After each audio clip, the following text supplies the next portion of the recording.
Hi, I'm Malcolm Stern, and in conjunction with my friends John and Sandra Wilson from Online Events, we're creating a series of podcasts called Slay Your Dragons with Compassion. My book of the same name was conceived and inspired by the suicide of my daughter Melissa and the journey that took me on and the internal resources that I found. All of my guests will have a story to tell around overcoming and ultimately thriving through adversity. Special thanks to the band Stairway, Jim McCarty and Louis Chinamo, for the use of theme music from their album Medicine Dance, and my engineer Owen Santiago. I hope you enjoy this series, and thanks for listening. So welcome to Slay Your Dragons with Compassion, the podcast that I'm running in conjunction with my friends at Online Events. And it's really great to welcome my guest today, who's a friend of long standing and for me, a very wise man. So we're looking at what are the adversities that have shaped us? What are the ways we've become who we are and how we function? And today's guest is Matthew Speyer, and very lovely to see you, Matthew, and welcome. My pleasure as well. My pleasure, absolutely. Yeah, Malcolm, where would you like to start off? If you've got a sort of starting question, or yes, so. My knowledge of you is that you're a profound coach. You've run a coaching organization for many years, which you've recently sold, and you're moving towards probably not retirement, but you're moving towards a shift as well. Yeah. But I think where I'd like to start is what took you on the road to becoming a coach, someone who really supports others, and especially major multinationals in their business dealings. Something must have driven you towards that direction, and I wonder what that was. Yeah. Well, I can almost start with your thesis, Malcolm, that some of who we become and the abilities we have come through our struggles with adversity. And just looking at that in myself and other people's lives, I think adversity, it can do different things. The dragon can kill you, or the dragon can leave you crippled, or the dragons can leave you so scarred that you're kind of humping through life. So I think my own feeling, it's about how these struggles play out, about what resources, what learning, what development happens or doesn't happen. And so if I were just I was trying to reflect on that, how did I get to be doing this job? As a kid, I thought I was going to be an engine driver, and then I thought I was going to be a sport car racing driver, and then I thought I was going to be a dancer, then I thought I was going to be a brilliant scientist. All of these stuff, you never thought I'd going to be a coach. It didn't even exist in that way. So I think looking back, I had the luck to come from a pretty loving, inspired, creative family. And thank you. That was a great gift. However, the shadow of that was that my parents, in a sense, were very impractical, particularly with money. So this idealism led on a path to bankruptcy, pain, insecurity. And I suffered. I was really unhappy as a kid and felt very insecure. And my parents split up. It destroyed also what had been a happy marriage. And so I think in some ways I reacted by retreating to what felt like a less emotional space. I was quite open as a kid, and I became rather cool. And I relied on my logic. And there was a good and a bad. If I got stuck there, I think that would have been like a corset, a very narrow one. But I think it also taught me to beware of naivety, to also make sure that the bank balance works, and of course, developing my logical sides also had its pluses. They got me a certain amount of academic success and all that. And in a sense, what saved me in some ways was I got a scholarship to an English boarding school, totally different culture to where I came from. And again, I was unhappy. I didn't get how it operated. I didn't know how to deal with it. I was teased. as an outsider at the beginning, and there's no escape. You're just in there, and you can't go home because that is home. Mm.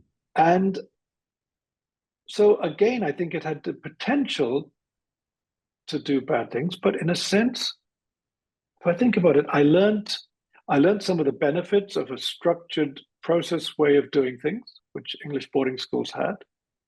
I learned to fight and the value of being slightly feared, just of people knowing if you hurt me, it'll hurt you more. And I learned the power of alliances. You don't want to be alone in an environment like that. It wasn't all bad, but it had that element. If you're a loner, it's bad news. And yeah, and I became quite popular. I became much more self-confident. I could stand up for things. And it was really later, after university and with girlfriends and relationships, that I started getting back, you could say, my more emotional side. I got interested in acting. And you can't act well if you can't access your emotions. Yes. And I got interested in psychotherapy over my dad, actually, who, through his own pain, moved to that and found it fascinating. And I think it was also, again, a bit of a painful process, but in a way, I sort of opened up more emotionally. I almost reclaimed an earlier part of myself. And moved to Germany, met my wife, fell in love. And interestingly, to finance my psychotherapy training, because I didn't have any money, as I said, there was no family money to have, and I had to make a living somewhere, I started organizing the training. And I actually found that I quite enjoyed that mixture of the depth of the psychotherapy and just making a training organization, involving maybe 100 people and, and structures and deals and work. And I actually liked that interface or those two sides. And at 30, I got actually elected to the startup of a European Association for Body Psychotherapy. And again, I think I got elected early because people trusted me to have a spirit to represent this new and alternative therapy, but they also trusted me to get things done and to deal with conflicting interests and to that mixture of diplomacy and assertiveness, which you sometimes need to get a whole body of people together. Yeah, it's interesting that you use this word trust because I think that's one of the things I've noticed about you. I've worked for you within organizations like the European Central Bank and other multinationals. And I think what I see around you, because you have a team of coaches that you've managed and run, that there is an enormous amount of trust. And I think the other thing is that you are that rarity as well, where you have a very strong logical side, but it's mixed with a very clean emotional side. There's a sense that you meet people quite well emotionally. Yeah. It's this strong intellectual side also. Thank you, Malcolm. And in a sense, and cycling back from that to your initial question, how came I became a coach and then built up a coaching company, which, as you said, I sold recently. It was, in a sense, it was trying to have some kind of a marriage, and even sometimes a happy marriage, of these different sides I felt in myself. This more, yeah, I feel most moved by people, their cares, their loves, what moves us as humans. And there's also, I want to succeed in the world. I want to create structures at work. I want to make things happen on a slightly larger platform than just within a soul, but Yeah. also among souls. And there's something about the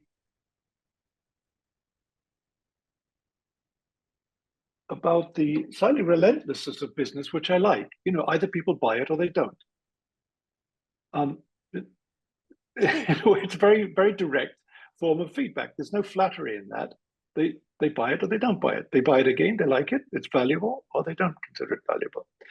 And there's something I like in the directness of that exchange. But you said something about trust, and I think this is something very important for me. I'm not quite sure I got to that point, but it's a belief almost. I believe that trust is extremely valuable. And I believe it's slow to build and fast to destroy. And I believe that with what I call non-naive trust, great things are possible, and it's possible to enjoy things a lot more. So I like working with people where there's mutual trust and it's effective. And at the same time, and I think I explained a bit of that, some of my background, mistrust is also important because we need it to survive. But it is my, I suppose, deliberate endeavor to create a spirit of as much appropriate and realistic trust as is possible. And I feel better in it, and I am convinced it actually works better. And I'll just give you an example. I finally sold my business, and I sold it a few months ago to a group called the Global Coaching Group, whose motto, by the way, is connecting business and soul. So it's actually the value system worked very well for me. And it's not that easy to sell a very immaterial thing. There were no warehouses, there was no machinery, So obviously, we had our contracts and went to a notary and all that. But what made it easy was we trusted each other and respected each other. Nice. And actually, that was really a very nice confirmation of the fact that the way I try to do things, no one's perfect, pays off also in that sense. Because, yeah, they were buying something immaterial, but I trusted them and they trusted me both. And trust is not to try and cheat. Trust is in competence. Yes. Trust is in judgment as well. And even trust is in strength. I think there's trust is a fascinating. I think in ourselves, in our personal dealings, but also in work dealings, the many facets of trust and how to build them and what destroys them have always fascinated me. Anyhow, been a part of, in the sense of our work and that you've been involved with, Malcolm, a valuable part of. It's interesting because I also think you were in the zeitgeist that business has changed. I've just interviewed a lovely woman called Amy Elizabeth Fox the other day on this podcast, and she runs an organization called Mobius Leadership. And she's very much about allowing vulnerability to be part of the leadership model and recognizing that leaders are that the old style of leader, this is quite destructive. This sort of like the know-all sort of powerful leader. And actually, there's something about emotional intelligence that I believe you've tapped, and you've attracted to you coaches who are emotionally intelligent, who will also be able to do that. And businesses seem to welcome more than the basic structured training these days. So I think you were right in the forefront of that, from what I can see. Thank you. And I mean, obviously, it's a lot of luck in life, and if one, it's a luck, and it's finding the opportunity. If in a sense, okay, this is what a little bit. Okay, this is what I have become, or this is what I am. Now, who's going to pay me for it? You know, Yes. and who's going to pay me for it? Because if I find someone who pays me for it, it allows me to put my energy and my life into doing it. Otherwise, I'll be distracted because I need to earn a living by something else which is not really central to who I am and what I want to bring into the world. So that's who will pay me for it is not so much a desire to be terribly rich. I'm not motivated by that. I want to have enough money, but not to be distracted by having to earn money another way from what is really important. Now that whole thing of how leadership has changed and is changed, and the understanding of how businesses are run, what we expect from a business, corporate social responsibility and so on, play in a role. And yes, I think my work is also a child of its time and that change. At the same time, a theme that's fascinated me this last decade is looking at the global stage, and that is the rise the continual rise of the authoritarian man as leader. And not the military junta version where they say, I've got the tanks, so I win, but I've got the votes, so I win. And it's an interesting, it's sometimes scary, but it's a fascinating phenomenon. And something I've at least been struggling with without having an easy answer is, what does that mean for our conceptualizing of leadership within organizations? Because in a sense, the pictures of leadership in the big stage of the world are in a process of change. Could say regression or progression, depending on or you could how say you're looking at it. evolution even. You could actually say You that could say exactly evolving evolution. means. And if something evolves, that evolves which evolves. And in retrospect, depending, we'll say it's good and bad. Humans say it's great that humans evolved, and probably the other souls didn't like it. But it's always a perspective question. So anyhow, that's without having an easy answer to that one. It's a theme that fascinates me, and that's maybe why I've been using terms like non-naive trust or appropriate vulnerability, or so. I think in this move towards leadership, there's this sort of optimizing, maximizing dynamic, and moving too far in that dynamic, then vulnerability. The danger is that vulnerability doesn't only look weak within a particular out-of-date framework, but is weak within a particular way of fighting battles, and that's a shame. Because vulnerability is something worth fighting for, but you've got to win that fight if you believe in it. So anyway, I know it's a complex relationship, but it's something that in myself, but also in the world I see, but also in the world of work that I'm struggling with, and working with. Yeah. I think that's an area I've been fascinated by, which is that actually I started writing a book called The Wisdom of Vulnerability at one point. Yeah. That very delicate line that you've just described, vulnerability can be really weak, can make you look weak, appear weak to your colleagues, to the people you manage, and you've lost something. But non-vulnerability, so there's the other extreme of that, becomes someone I don't trust. I don't trust them, so I've seen something in them that's human in some level. Yes, absolutely, absolutely, Malcolm. And you also mentioned the related but slightly different theme of, so one is the emotional vulnerability, the other is the more cognitive aspect, knowing and not knowing. Yes. And in a sense, it seems kind of obvious to me, with the massive complexity, with an increasing complexity with which we're working, mostly we don't know. So it's important that we know enough about what we know and we don't know, and can communicate about it realistically. Otherwise, our communications about our knowledge are a load of junk. It's like some old-fashioned idea. You should present yourself as someone who knows everything in order to have authority. No, but no, it's not realistic. Yes.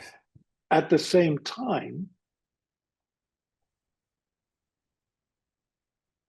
people in their searching for leadership have different degrees of security in themselves about being led by someone, the degree of openness about their not knowing that inspires the confidence they want to have in a leader. And there are different traditions and patterns mixing themselves out. And one can't just assume those who follow should think the way I do, because they often don't. Well, there are different models of leadership, aren't there, as well? And I think what I've become interested in is this whole concept of servant leadership, where Yeah. the leading comes from a place of we're not looking to aggrandize ourselves, but we have work to be done. And I think that's probably an area that you've probably explored to quite some depth as well. Yeah. Yes. how can I put it? So if I were to give a caveat, it would just a personal one. Sure. Um, I think doing things or taking risks or leading is always it can be very joyous and satisfying, but you always get hurt in some way because things don't work out. People don't like what you do. You try hard and it fails, and so on. If you try, you fail and you succeed. And so a certain sort of personal, I can do it. I want to prove myself. I think I'm great helps, or I want to be seen and admired, or whatever, helps give a certain, up to a point, a certain robustness vis-a-vis the pain of it as well. At the same time, my deeper satisfaction and what I've mostly strived for is when I can get people together who have ability, give enough structure, enough, or almost not give, not no, it's even less me giving, create something, be a catalyst for direction and structure and energy to align. And then I think amazing, most magical things happen. Yes. And just so it sounds almost a bit mystic, but in a way that's part of how I've tried to run my business, partly because I love the feeling of it, and partly because I think it can work. Well, it does work. Yeah, it does work. And you've Yeah, also managed to gather people around you who share your vision, yeah, because you wouldn't want technicians particularly. You would want people who have heart and soul, but also have the yeah, skill. And that's a yeah, really fine line, isn't it? yeah, yeah, yeah. Absolutely. So, I've sometimes self-critically asked myself, could I have set it up a different way? Yeah, probably. But in a sense, it was often quite a gut feeling. Okay, this person, different methods, different personalities, but this person, there's a spirit there, which I think will fit, not in the sense of fit in because the round hole is made for round pegs, but fit in the sense of this will join together with others in a creative, productive, satisfying way. And that will allow us to create genuine and surprising value for our clients who will then pay us and keep the commercial stream of it running. But we will keep the energy of it running, the intellectual energy, the emotional energy, the the curiosity about humanity in their deep individualism and in their roles at work. Yeah, Yeah, in fact, one of the things that's really fascinated me has been the whole concept of Sangha, the Buddhist concept of keeping yeah, company with others of like mind. yeah, And absolutely. as we were talking just now, I suddenly got that you had actually created a Sangha, something I was happy to feel part of. I mean, we could look at Yeah, it at a minimal level and say it's like a family grouping. There was a yeah, sense that we got together regularly as yeah, coaches under yeah, you and yeah, and got to like each other. I mean, we liked each other because there was yeah, really a sense of shared value and yeah, vision. yeah. It, for me, Malcolm, when people have said that they've found, as well as some pieces of work which was interesting and decently paid, they found a sort of home or a place they feel at home or that's nourishing or they feel connected. Those were really, really gratifying moments for me. Then I felt like, yeah, yeah, that's what I want. And yeah, I don't know if I can say more to that, but I suppose it was always the business I was doing. I really wanted it, and sometimes succeeded more, sometimes succeeded less, but in total it did work. Was to create something where people come together, where that coming together creates something which goes out into the world, which really influences deeply leaders who have a lot of responsibility, and that changing and helping them grow and develop will impact tens, hundreds, even thousands of people's lives, and that we'll do it in a spirit which satisfies some of our needs to have for belonging and for expression and for agency in the world. Yes. And the moments, and it wasn't all of the time, there's plenty of frustrations and there's plenty of just hard work. There's plenty of fiddling around with stuff that doesn't work, all of that. And not losing determination or faith when it's difficult. But those moments were for me when I felt, yeah, that's it. We're at that sweet point. It won't last forever, but yeah, this is work and being together at its best. Yeah. I think that's really interesting because I think what I can see is that you are creating relationship, and I think at the end of the day we're looking at trust being the basic ingredient of relationship. Yeah. And creating trust. I'm wondering what led you to sell your business. I mean, you're not an man, and I don't think you want to retire, or you probably do want to take your foot off the pedal a bit. Yeah. I'm wondering what led you to sort of go, I think I'm going to take another different step in a different direction now. Yeah.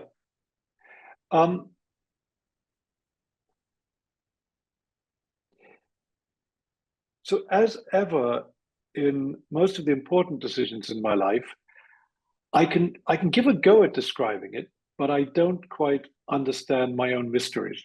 So I have a logical facility which I'm proud of and so on, and I use it mostly if I know what I want to try and think out of how to get there or to analyze a situation. And I do that. I like doing that. Sometimes I feel I am good at it, I think, in some respects. However, knowing this is my woman, knowing this is what I'm going to do now, knowing I'm going to start Inspire. I think I told you once, it was a feeling I had after my mother had died. And it was something about a spirit, which I wanted to put in the world. And I thought, okay, I want to do this. And then I have to think about how to do it, blah, blah, blah. And this was, in a sense, even more vague. It felt like, yeah, I'm going to continue with the coaching and so on. I'm going to continue that freelance. But I'd love to have maybe 10 years when I'm healthy and have a certain energy and have enough money not to be concerned with the question of does what I do earn me enough money, because I've already got it at 66, and to, in a sense, follow my nose and not define exactly what I'm going to do. And I call it emerging. And at the moment, I don't know what'll happen, but it is one thing that draws me is trying to formulate, to trying to use words with the freedom of not knowing exactly what they will be for or who will be buying them. And the other, you probably can also see some of my comments, the whole political, social dynamics of the present, I've always found them fascinating. And I'd like to have more time to in some way engage with them, understand them more deeply, maybe play some active role. I don't know. And so I felt like, yeah, I could do another 10 years of that, and it's good work, and it's a great vehicle. And sometimes I miss it.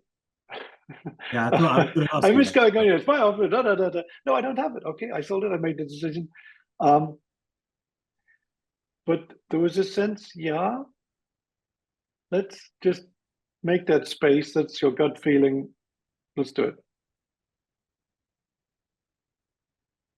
Powerful. And I think when we do know, when we have got it all mapped out, it's a whole Yeah, lot less satisfying than when yeah, we actually go, well, I've made space for a path to open. I know some yeah, of the features I want to bring into there. yeah. Actually, I have to trust that life is going to lead me in a particular direction.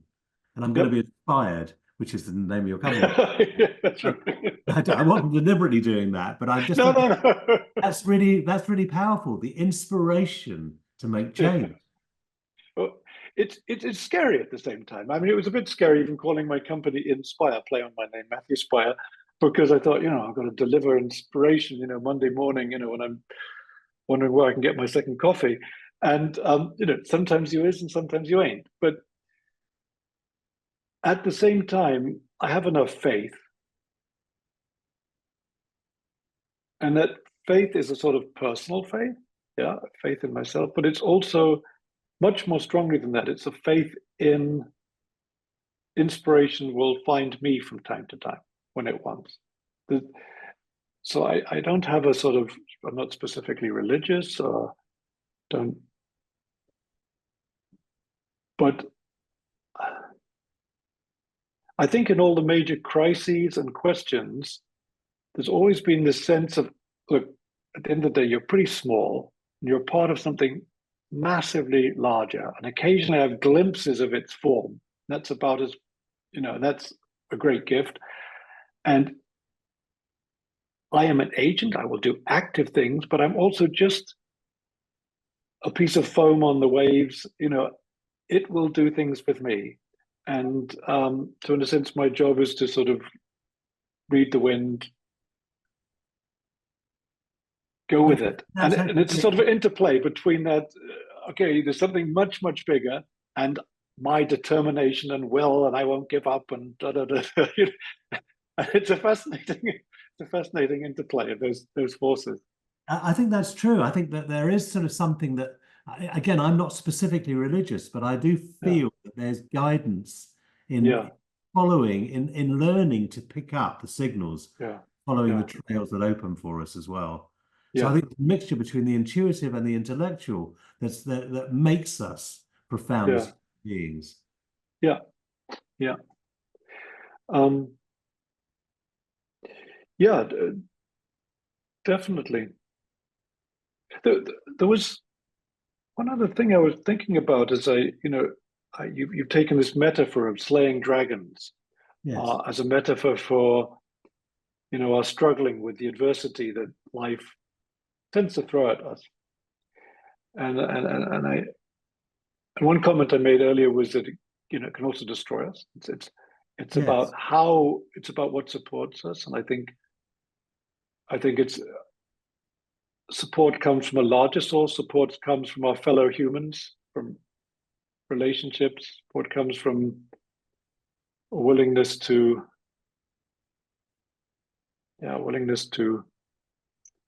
feel deeply what is to be done.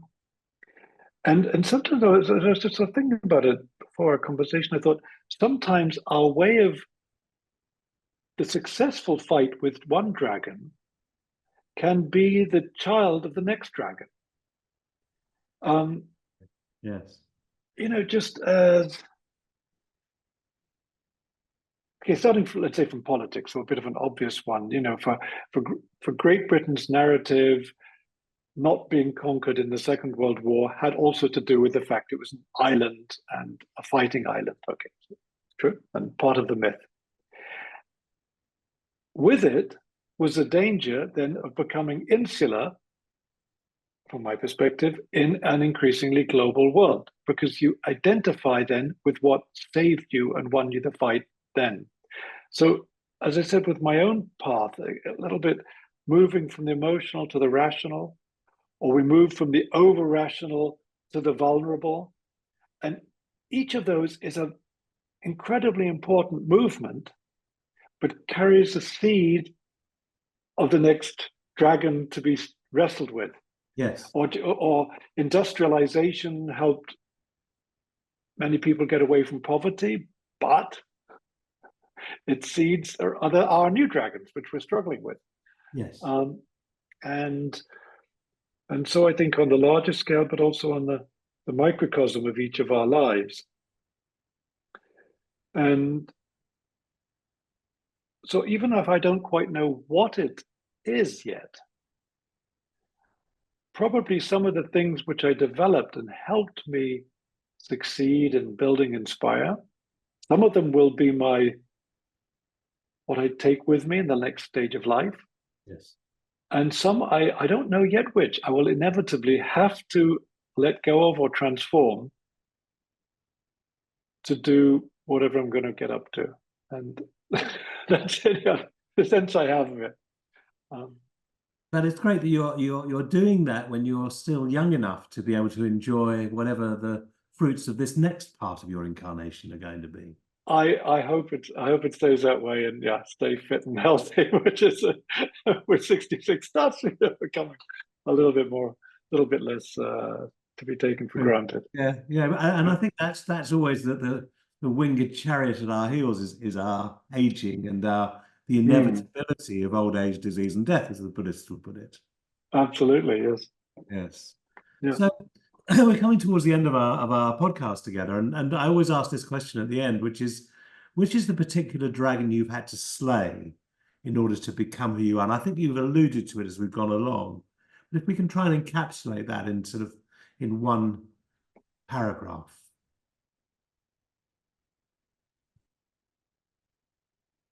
Well, a great question, and a great question has many possible answers, but I'll just try and give one different one than I would another day. Fear. I'm actually quite bold and brave in my way, and at the same time, um, each new step, I also know fear, and it's fears. Yes. Uh, because I like to succeed, I'm afraid of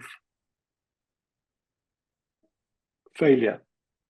Because I like to be liked, I'm afraid of rejection. Because I like to be admired, I'm afraid of being looked down on.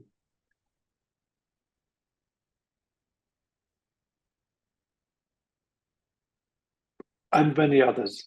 So there's this moment of there's always this moments of fear whenever I do something new and exciting. That gives it the excitement that it's not without fear. I think I probably wouldn't even like a life without fear. I wouldn't choose it. Um, but when I've let the wrong fears get the upper hand and not risk something, um, that's that's a slow pain. Yes. And when at least I've tried, it hurts if it doesn't work. But there's always, yeah. But Matthew, you gave it a go. You tried. And then I can sort of breathe out and see, okay, what's tomorrow going to bring? So, and sometimes we don't even, I'm not even aware of my fears. You know, there's always 101 good reasons to avoid doing something. So it's also about being aware when it's a fear, Mm. even when is it a useful fear, because fears are also there to protect us. And when is it a fear which is getting in the way? So that would be today's answer. That's a good answer for today because I think that also goes with because what I noticed as you were answering that was some vulnerability. And I'm not Yeah, saying you don't show your vulnerability, but I'm saying you yeah, don't sort of like hang out with vulnerability sort of seeping out of you. But I yeah. saw that there is a sort of a sense of that you don't know everything, that actually that you're that you're also privy to the things that beset us as human beings. Oh yeah. Yes, exactly. Oh yeah. And you're a powerful leader, and that's Mm. really lovely to see.